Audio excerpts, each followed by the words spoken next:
What's up mga kahugot? At yan na nga, nagising na ang ating bida na maaga at mag-prepare na tayo dahil first day of school po ng aking anak na si Ivan. So yan, habang tulog pa siya ay mag-asikaso tayo sa baba at magmumug tayo at uminom ng warm water every morning. Makakatulong po yan sa inyong tummy and for your health. At yan, at dahil gising na nga siya, ipapaligo na natin siya. At after nun, yan na. Bihis na siya at hawak niya yung kanyang gel na Superman. Gustong-gusto niya at nilagay na nga niya sa kanyang buhok at siya na rin ang nagsuklay. So excited na nga pala siyang pumasok. For now po ay naka-civilian pa lang sila. Color coding sila. So red sila for Monday. At yan, dala na niya kanyang tumbler. At naupo na siya sa aming tricycle at behave naman at nag-ready na para pumasok sa school. At nung pumunta kami sa old building ng kanyang school ay sarado. So doon pala sa Maharlika Highway na school. So yon, umalis nga pala kami at pumunta na doon. Yan ang school niya na Niño Jesus Science Oriented Montessori School. So first day of school ni Ivan. Halika kayo at samahan niyo siya kung ano ang gagawin niya. And then yan, pumasok na pala siya sa classroom at getting to know nga lang ng kanilang first day at sama-sama ang junior, senior at mga toddler na mga kids sa isang room para magkakilalan sila. So iyan, pumasok naman si Ivan at pinaupo kasi nawala na upuan. So nagdala yung mga teacher ng extra na upuan dahil madaming sobrang estudyante. So first day of school, syempre di may iwasan, may mga umiiyak at may mga malilikot. Pero si Ivan yan, nakaupo lamang at nakikinig naman sa kanyang mga teacher. At yan nga pala yung ating mga teacher, nag-ready na rin sila sa kanilang microphone at magkakantahan sila at magsasayawan dyan. Yan, mamaya hintayin nyo. Okay, so let's all stand for our prayer through an audiovisual presentation. Let's all stand, kids. Let's all stand for prayer numbers. Thy kingdom come, thy will be done on earth as it is.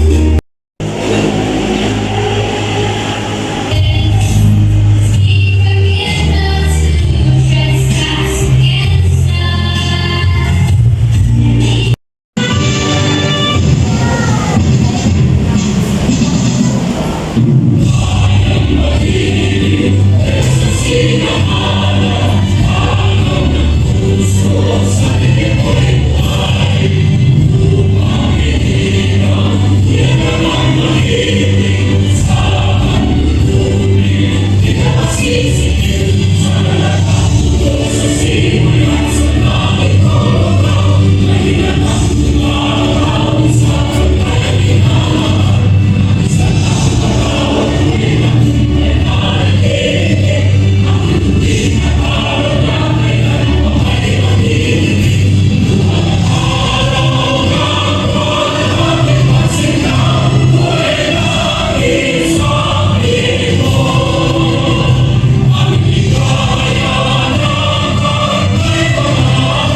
Po ang Pilipinas, aking lupang sinilangan, tahanan ng aking lahi.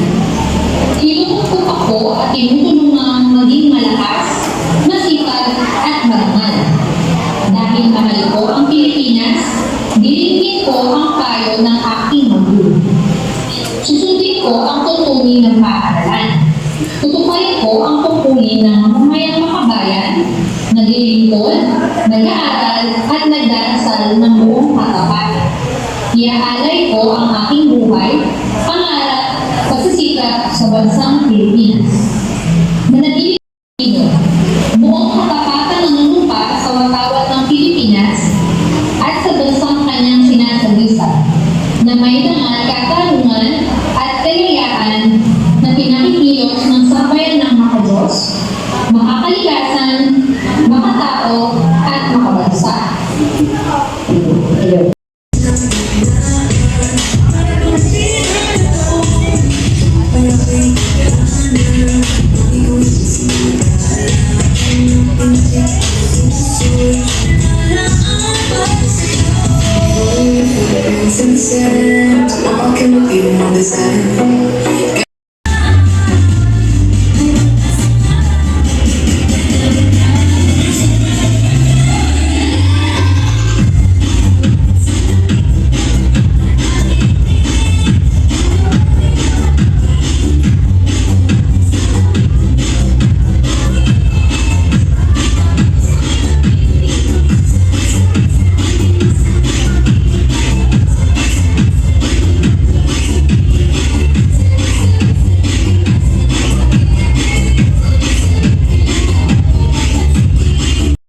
At yun na nga, recess time nga pala ni Ivan. So tinawag ko na siya para lumabas at magpunta ng kantin. Kaso wala naman siyang gusto dun sa kantin at ang request niya sa akin ay small noodles. Yung po yung Lucky Me noodles. So sabi ko sa kanya, pag uwi lang ng bahay, pagluluto ko siya. And then pagkalabas nga pala naman namin dyan, ay maghiwa-hiwalay na nga pala ang mga student at pumunta na sa mga classroom nila. So hiwa-hiwalay yung mga senior at junior. So si Ivan po ay junior CASA grade 1. So may sarili po silang classroom. At siya na po, pumasok na si Ivan, behave, nakaupo naman po at nakikinig sa kanyang teacher na bago. At sa susunod naman ay masasanay na rin si Ivan. At yan na po si teacher ay tinuturuan na po si Ivan. Habang si Ivan ay nakayuko sa lamesa. So parang medyo inaantok siya. Pero ganyan lang naman po siya, pero nakikinig siya sa teacher at sumasagot sa mga tanong ng teacher. So yan na nga pala, labasan na si Ivan at yan lang ang kanyang first day of school. Hanggang sa susunod mga kahugot. Maraming salamat!